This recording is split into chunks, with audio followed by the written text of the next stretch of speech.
Hallelujah सबको जय मसीह की। आज गुड फ्राइडे है और गुड फ्राइडे का हमारे जीवन में बड़ा महत्व है। और हम लोग जानते हैं कि यीशु मसीह को आज के दिन बड़ी यातनाएं सही और बड़ा दुख सहा और उनको एक क्रूस का सफ़र झेलना पड़ा। हम लोग यीशु मसीह के बारे में जब बात करते हैं तो उन्होंने ये कुर्बानी क्यों दी? उन्होंने ये कुर्बानी इसलिए दी कि जो आज तक हम बलि कर रहे थे, बलि प्रथा हमारे बीच में थी, और जब यीशु मसीह हमारे जीवन में आता है तो बलि खत्म होती है, प्रथा खत्म हो जाती है, क्योंकि उसने अपना आप को कुर्बान किया ताकि हम लोग बचाए जाए। और मैं इस दिन को दो तरह से याद करता हूँ, एक यीशु मसीह का दुख और एक मनुष्य जाति का सुकून। हम यीशु मसीह के दुख को याद करते हैं कि उन्होंने उनके शरीर ने बड़ा दुख सहा और एक क्रूस सहा। और सुख के बारे में कहें तो मनुष्य जाति का सुकून, जब यीशु मसीह उनके जीवन में आ जाता है तो उनके जीवनों से ये सब चीज़ें निकल जाती हैं। वो सब तरह के संकट, वो सब तरह के दुख उनके जीवनों से चले जाते हैं और एक सुकून भरा जीवन रहता है। अगर कोई शैतान, अगर कोई दुष्ट आत्मा उन्हें परेशान भी करती है तो वो अपने घरों में रहकर यीशु मसीह को पुकारते हैं और यीशु मसीह उनकी प्रार्थनाओं को सुनता है और बड़े उत्तर देता है। और हर तरह की गरीबी, क्लेश, महासंकट से प्रभु हमें आज़ाद करता है। एक हम वचन देखेंगे, पहला कुरिन्थियों उसका 1 अध्याय उसकी 18 आयत में लिखा है, क्योंकि क्रूस की कथा नाश होने वालों के लिए मूर्खता है, परंतु हम उद्धार पाने वालों के लिए परमेश्वर की सामर्थ है। जो लोग क्रूस के बारे में नहीं जानते, क्रूस की कथा के बारे में नहीं जानते, तो वचन कहता है कि उनके लिए मूर्खता है। हालेलुया। हर एक इंसान अपने अपने दुख से दुखी है, और जब वो दुख ज़्यादा पुराना हो जाता है, लाइलाज हो जाता है, तो उसका जब कोई हल नहीं मिलता तो लोग जगह जगह भटकते हैं। हालेलुया। लेकिन हम क्या देखते हैं ये इस वचन में कि जो लिखा कि क्योंकि क्रूस की कथा नाश होने वालों के लिए मूर्खता है, परंतु हम उद्धार पाने वालों की परमेश्वर की सामर्थ है ना। जो नाश होना चाहते हैं उनके लिए क्रूस की कथा मूर्खता है, लेकिन जो उद्धार पाए हुए लोग हैं उनको पता है कि क्रूस क्या है, उसके द्वारा क्या हुआ है, उनके जीवन में क्या अद्भुत काम हुए हैं, किन चीज़ों से वो बाहर निकल पाए हैं। हालेलुया। इसीलिए ज़रूरी है हम लोग जब क्रूस की कथा को देखते हैं, आज के दिन को देखते हैं, तो हम अपने सुकून को याद करते हैं, अपने आप को स्वतंत्रता की ओर देखते हैं। यीशु मसीह ने कहा, तुम सत्य को जानो तो सत्य तुम्हें आज़ाद करेगा। और जब हम उसको जानते हैं तो वो हमें आज़ादी मिलती है। उस क्रूसिफिकेशन के द्वारा हमें आज़ादी मिलती है, वो स्वतंत्रता मिलती है। वो परमेश्वर पवित्र परमेश्वर है, वो हमें प्यार करता है, और उसी के प्यार की वजह से, हमारे प्यार की वजह से उसने अपने आप को क्रूस पर दे दिया। यीशु मसीह ने कहा, अच्छा चरवाहा मैं हूँ जो अपनी भेड़ों के लिए अपना प्राण भी दे देता। उसने हमारे लिए अपना प्राण दिया, और मैं कहता हूँ कि मरने के बाद वो जीवित हुआ, जीवित होने के बाद फिर वो हमारे बीच में आया, और आज भी एक आत्मा के रूप में वो हमारे बीच में है। और लोग आज कहते हैं कि यीशु मसीह खुद को नहीं बचा पाया तो वो तुम्हें क्या बचाएगा। लेकिन हम जानते हैं कि वो उस समय पे भी अपनी मर्जी के साथ क्रूस पे था, और आज भी हम जिसके भी जीवन में देखते हैं यीशु मसीह सबको बचाता है, सबके जीवनों में उद्धार करता है, सबको मुक्ति दाता है। हर एक अंधकार की शक्ति के साथ लड़ने की उसके पास ताकत है, वो अपने लोगों को वो ताकत देता है। गुड फ्राइडे हमारे लिए, मैं आज खुद से कहता हूँ कि बड़ा दुख का दिन है, लेकिन एक बड़े उद्धार का भी दिन है। अगर यीशु मसीह हमारे लिए अपना प्राण ना देता तो आज हमें सब तरह की अंधकार की शक्तियों पर अधिकार ना मिलता, आज हम ताकतवर ना होते, आज हम पावरफुल ना होते। जो लोग मुझे जानते हैं वो देखते हैं कि हम लोग कितना अंधकार की शक्तियों से भिड़े हैं, और प्रभु ने हर जगह हमें फतेह दिलाई है। हम परमेश्वर के बारे में, उस पवित्र परमेश्वर के बारे में जानते हैं। उनके लिए जो लोग ऐसा बोलते हैं कि यीशु मसीह खुद को नहीं बचा पाया तो वो हमें क्या बचाएगा, उनके लिए ये बातें मूर्खता है। लेकिन जिनको बचाया है उनके लिए उद्धार है, उनके लिए मुक्ति है। हालेलुया।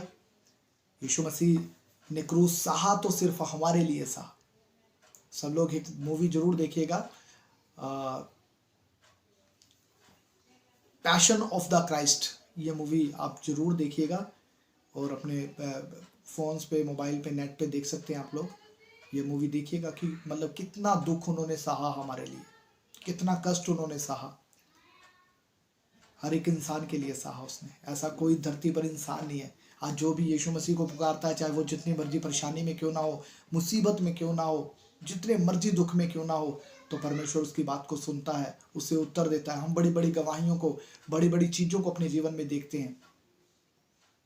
इसीलिए गुड फ्राइडे हमारे लिए एक सुकून है, हमारे लिए एक शांति है, लेकिन यीशु मसीह के लिए एक बड़ा दुख था। हम उस दुख को याद करते हैं। एक वचन और है, यशाया की किताब, उसका 53 अध्याय। वचन कहता है कि जो समाचार हमें दिया गया उसका किसने विश्वास किया, और यहोवा का भुजबल किस पर प्रकट हुआ, क्योंकि वह उसके सामने अंकुर के समान और ऐसी जड़ के समान उगा जो निर्जल भूमि में फूट निकले। उसकी ना तो कुछ सुंदरता थी, हम उसको देखते, और ना उसका रूप ही हमें ऐसा दिखाई पड़ा कि हम उसको चाहते। वह तुच्छ जाना जाता और मनुष्यों का त्यागा हुआ था, वह दुखी पुरुष था, रोग से उसकी जान पहचान थी, लोग उससे मुख फेर लेते थे। वह तुच्छ जाना गया और हमने उसका मूल्य ना जाना।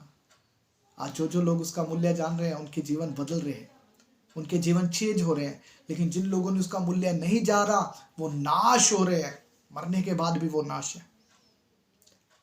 हम लोग देखते हैं कितने कितने लोग यहाँ से चले जाने के बाद भी उनकी आत्माएं यहीं पे तड़फती हैं धरती पर। फिर लिखा है, निश्चय उसने हमारे रोगों को सह लिया और हमारे ही दुखों को उठा लिया, तो भी हमने उसे परमेश्वर का मारा कूटा और दुर्दशा में पड़ा हुआ समझा। उसने हमारे सब तरह के दुखों को, दर्दों को क्रूस पर ले लिया। फिर लिखा है, परंतु वह हमारे ही अपराधों के कारण घायल किया गया, वह हमारे अधर्म के कामों के कारण कुचला गया, हमारी ही शांति के लिए उस पर ताड़ना पड़ी कि उसके कोड़े खाने से हम लोग चंगे हो जाएं। हम तो सबके सब भेड़ों के समान भटक गए थे, सब अपने अपने रास्ते पे थे, कोई किसी देवता पे, कोई किसी देवता पे, सब के सब भटक गए थे, और यहोवा ने हम सबों के अधर्म का बोझ उसी पर लाद दिया। वह सताया गया तो भी वह सहता रहा और अपना मुंह ना खोला। जिस प्रकार भेड़ वध होने के समय और भेड़ी ऊन कतरने के समय चुपचाप शांत रहती है, वैसे ही उसने भी अपना मुंह ना खोला। उसके ऊपर झूठे आरोप लगाते थे, उसको बदनाम करते थे, इंसल्ट करते, उसके ऊपर थूकते थे, लेकिन उसने एक भी बार अपना मुंह नहीं खोला। फिर लिखा, अत्याचार करके और दोष लगाकर वे उसे ले गए। उस समय के लोगों में से किसने इस पर ध्यान दिया कि वह जीवितों के बीच में से उठा लिया गया है। मेरे ही लोगों के अपराधों के कारण उस पर मार पड़ी, हम सबके पापों के कारण उस पर मार पड़ी। मनुष्य जाति एक है, यहाँ पर जातियां, संप्रदायों में लोग बांट दिए गए। लोगों ने खुद अपने अपने को चुन लिया अलग अलग संप्रदायों में, जातियों में, और हमारे ही अधर्म का बोझ यीशु मसीह पर आ गया। और जब हम अंगीकार करते हैं, प्रभु जी मेरे पूर्वज पापी थे, मेरे बुजुर्ग पापी थे, मैं पापी हूं, तो हमसे वो श्राप खत्म होते हैं। फिर हम यीशु मसीह के नजदीक आते हैं, यीशु मसीह हमें चुनता है, हमारे जीवन को बदलता है। चाहे हम नशेड़ी हों, व्यभिचारी हों, डकैती हों, किसी भी तरह का कोई पाप हमारे जीवन में है, वो हमसे दूर करता है। आज मैं कहता हूं कि पूरे वर्ल्ड के लिए बड़ा सुकून का दिन है, सिर्फ यीशु मसीह के लिए दुख का दिन है। इसलिए जरूरी है आज का गुड फ्राइडे हम उपवास के साथ उस दुख को याद करें। हमारे लिए दुख का दिन नहीं है, लेकिन हम यीशु मसीह के दुख को याद करें, पढ़े उसके बारे में, जो भी बुक्स में लिखा है, बाइबल में लिखा है, उसके बारे में पढ़े, उसने क्या यातनाएं की, उसको इजहार करें, अपने मन में शोकित हों उसके प्रति कि हाँ प्रभु, तूने हमारे लिए दुख सहा, तूने हमारे लिए क्रूस सहा, तूने हमारे लिए कोड़े खाए। इसलिए जरूरी है कि गुड फ्राइडे आपके जीवन में बड़ी आशीष लेकर आए, और पूरी दुनियावी जाति के लिए, संसारिक जाति के लिए ये बड़ा उद्धार है। और जो उस पर विश्वास नहीं करते उनके लिए गुड फ्राइडे, वो लोग मूर्ख हैं, उनके लिए गुड फ्राइडे कुछ नहीं है। ये छोटा सा वचन प्रभु इस वचन के द्वारा आपको आशीष और बरकत दे। आमीन।